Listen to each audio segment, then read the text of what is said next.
અહીંયા મામા આવી ગયા છે વાડીએથી અને અહીંયા ટીનું બેઠી છે, અહીંયા હું બેઠી છું.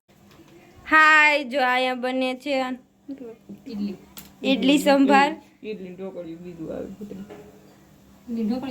દેશી જુગાડ છે અમારો આ ઇડલી બનાવવાનો, જે ઢોકળિયાના બાઉલમાં બનાવી છે. આ ઇડલી સંભારનો બેટર, ઇડલીનું બેટર કહેવાય. અને અહીંયા છે ઇડલી બને છે અને આ લાડુ બનાવે છે અને એવી જુહબી છે.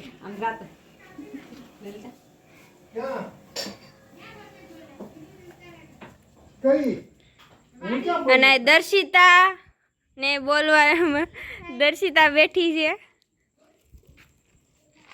અત્યારે મામાના ઘરે અહીંયા પ્રોગ્રામ છે ઇડલી અને સંભારનો, એટલે આજે સાંજે ઇડલી સંભાર છે અને ઇડલી તૈયાર થઈ ગઈ છે. ઇડલી નહીં, સોરી, ઓલું સંભાર તૈયાર થઈ ગયો છે. ઇડલી બને છે હજી. બોલો મામા, કઈ બોલું છે તમે?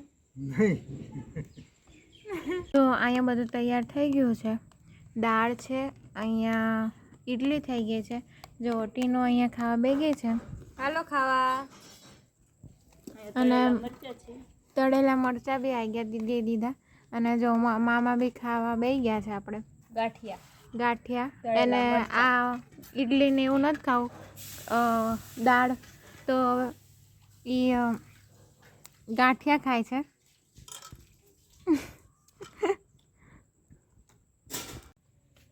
એમાં કોઈ દી ધરાય. જો આમ બધા ખાઈ લીધું છે વહેલા, તમને બરકતા ભૂલી ગયા હતા. હવે ખવાઈ ગયું ને એટલે ડીશું બતાવીશ, ખવાઈ ગયું એમ. બીજું દીદી અને જીનું દીદી બંને જમે છે. અમે લોકોએ જમી લીધું, મામા બી ઊભા થઈ ગયા હતા. એને કંઈ જમવાનું હતું નહીં, એને થોડુંક જ જમ્યું છે. ફળિયામાં મજા આવે છે, ચારે બાજુથી પવન આવે છે. The next day. Guys, good morning બધાને. જો સવારમાં આપણે શુભ કામ માટે આવી ગયા છે અહીંયા. 1 2 3 4 5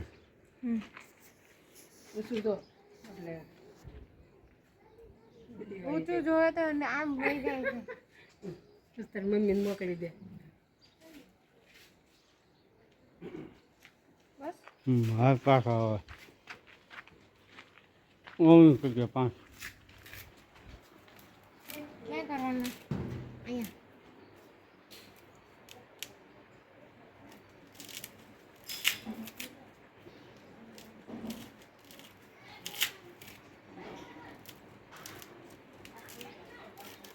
બા હવે કાંઈ કે ફાટી. હા,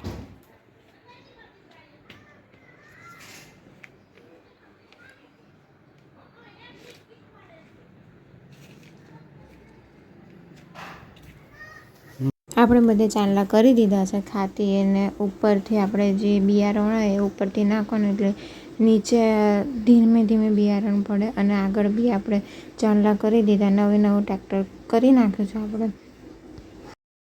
આ જો ખાતી લઈ લીધી છે અને આમાં બિયારણ હશે, પછી એ લઈને જાય છે વાડીએ. ભાઈ ટ્રેક્ટર લઈને જતા હતા એટલે આપણે પાણી પહેલાં પીવડાવી દીધું. મામી કે પાણી પીવડાવી દે, એ જેમ ઓગેશભાઈ અને મામી જેમ બોલતા ગયા એમ આપણે કરતા ગયા. પહેલી વખત મેં મામાના ઘરે કર્યું હશે, હું પહેલી વખત જ આવું જોયું છે બધું. હવે પાણી પી લીધું છે. હવે ઓગેશભાઈ જાય છે ખેતર માટે, કારણ સોંપવા માટે જાય છે. અને અહીંયા જો મામીએ સાથીઓ કરી નાખ્યો છે અને ચોખાનો. બેસન નહીં, આ શું કરે છે? આ બાર ટ્રેક્ટરમાં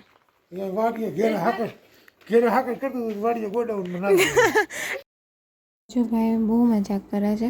હવે બેસી ગયા છે ટ્રેક્ટરમાં અને ટ્રેક્ટરમાં બેસીને હવે જાય છે વાડીએ. બધું બિયારણ ને એવું બધું જે જોતું હોય સાધનો એ બધા લઈ જાય છે વાડીએ વાવવા માટે. સવારમાં વહેલા ઉઠીને કામ નહીં ધોઈને કામ કરતી હતી, ત્યાં મામી બોલાવા કે ચલ આપણે સાથીઓ કરવાના છે. એટલે મને આ વખતે દીદી નકર બીજી દીદી હોય એને સાથીઓ કરવાના. મેં પહેલી વખત સાથીઓ કર્યો. જો જયેશભાઈ જાય છે, બધા જતા રહ્યા, બધા ભાઈઓ હોઈ ગયા. એ જ્યારે બિયારણ વાવે ત્યારે સાથીઓને એવું બધું કરે ત્યારે સારું થાય એવું કહેવામાં આવે છે.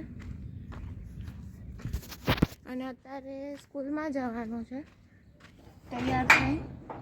એટલે ગાઈસ મેં જય દ્વારકાધીશ, જય ખોડિયારમાં. શું કરો છો? બેઠા બેઠા મામા ઓગા ભાઈ 50 રૂપિયા દીધા લઈને બેઠી. ઠેક.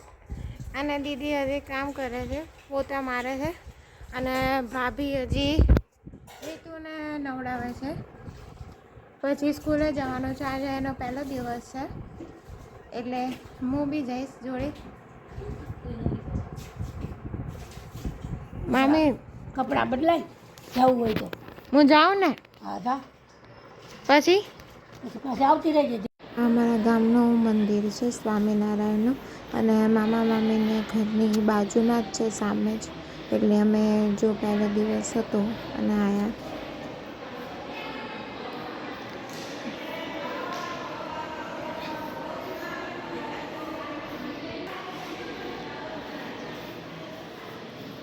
ટીનું અત્યારે દર્શન કરાવી છે. આજે પહેલો દિવસ છે એનો સ્કૂલનો. આમ તો બીજો છે, કાલ ગઈ હતી, આજે પહેલો છે. અને સ્કૂલ ડ્રેસ પહેરી લીધો છે. અને અહીંયા બહાર જુઓ ગોપીઓનું ચાલુ છે અત્યારે.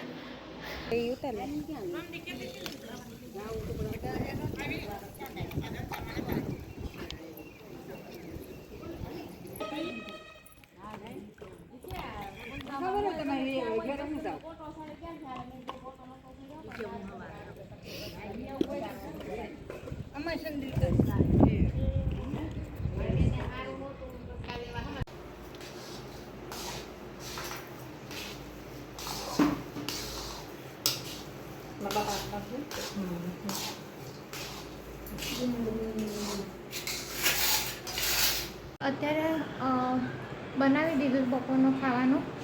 શું શું ખાવાના છે?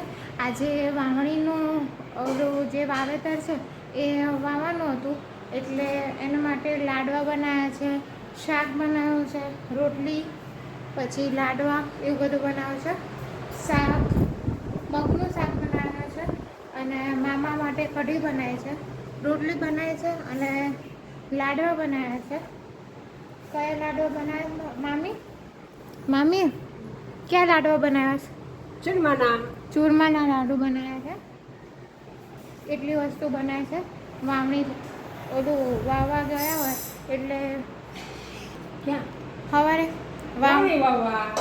વાવણી કરવા ગયા હતા એટલે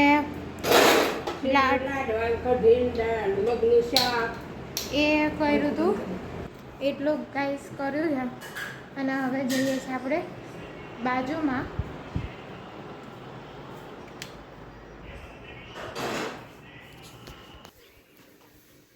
શું ખાવ છો મામી? હા ચોળું છું. શેનું શાક છે?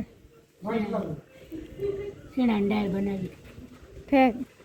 ચણાની દાળનું અને રોટલી છાશ અત્યારે ખાય છે. જો આવ્યા છે પાયા ગાયડા. હા અને અમારે શું હતું બાજુમાં એ શું કરતા હતા? વાવતા હતા, માંડવી વાવતા હતા. નહીં, સાથીઓને એવું શેન માટે કરે એમ? એ માંડવી વાવવી હતી ને એટલે માંડવીનું કરવાનું છે. એટલે એને શું શુભ કહેવાય? હા શુભ શુભ માનવામાં આવે એટલે વાવેતર સારું થાય એટલે હે ને? હા એટલે કર્યું હતું. માંડવી સાદી થાય. હા વધારે થાય એ માટે કર્યું હતું. મામા ક્યારે આવશે મામી? પાક લેવા આવ્યું હતું. ભાત લેવા આવ્યા છે રાજુભાઈ. હવે જાહે ભાત લઈને. અત્યારે મારા મામા અને ભાવેશભાઈ ઓગેશભાઈ મૂકવા આવ્યા છે મને અને બસ સ્ટેન્ડે. એટલે હું બસમાં બેસી ગઈ છું. બસ આવી ગઈ હતી એટલે બસમાં બેસી ગઈ છું. અત્યારે જઈ રહી છું મારા ઘરે અમદાવાદ. હું કીધું તું રોકાઈ જાય પણ હું રોકાય જ નહીં. જો વિડીયો ગમ્યો હોય તો લાઈક કરો, શેર કરો અને સબસ્ક્રાઈબ કરો. બાય.